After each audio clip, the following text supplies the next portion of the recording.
First നമ്മൾ വന്നിരിക്കുന്ന show ആയിരുന്നത്. ഒരിക്കലും ജീവിതത്തിൽ മറക്കാൻ പറ്റാത്ത കുറേ കാര്യങ്ങളാണ് ഷോയിലൂടെ നമുക്ക് എന്താ പറയാ, കുറേ കരഞ്ഞു, കുറേ ചിരിച്ചു, കുറേ ചിന്തിച്ചു. ഇപ്പോഴും മനസ്സിലാവില്ല എന്താണ് ഇതിൻ്റെ അകത്ത് നടക്കുന്ന കാര്യം. ഇത് വേറൊരു വലിയൊരു കഴിവ് തന്നെയാണ്. ഒരിക്കലും ആരും ജീവിതത്തിൽ ഒരു പ്രാവശ്യമെങ്കിലും ഇത് മിസ്സാവാതിരിക്കുന്നത് എല്ലാവരും ഷോ കാണണം. അത്രക്ക് അടിപൊളിയാണ്. നമ്മുടെ ലൈഫിൽ ഒരുപാട് സ്റ്റേജ് ഷോസ് കാണാനായിട്ടുള്ള ഭാഗ്യം ലഭിച്ചിട്ടുണ്ട്. പക്ഷേ നമ്മൾ ഞെട്ടിക്കുന്ന അല്ലെങ്കിൽ അത്ഭുതപ്പെടുത്തുന്ന ഒരു ഷോ അത് മാത്രമല്ല, സ്റ്റാർട്ടിങ് ടു എൻഡ് വരെ നമ്മളെ രസിപ്പിച്ച് ചിരിപ്പിച്ച് അതിനകത്ത് ഭയങ്കരമായിട്ട് ഇൻവോൾവ് ചെയ്യിച്ച് ഉള്ളൊരു സ്റ്റേജ് ഷോ എൻ്റെ ലൈഫിൽ ഫസ്റ്റ് എക്സ്പീരിയൻസ് ആണ്. ഹലോ, ഇൻസോംനിയയുടെ ഈ സീസൺ സ്റ്റാർട്ട് ചെയ്തത് മുതൽ ഏറ്റവും കൂടുതൽ ആളുകൾ അന്വേഷിക്കുന്ന ഒരിടമാണ് പാലക്കാട്.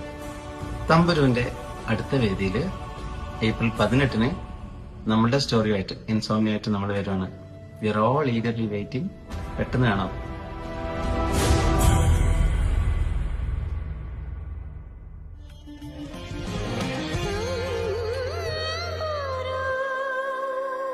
Tamburu, the synchronizer.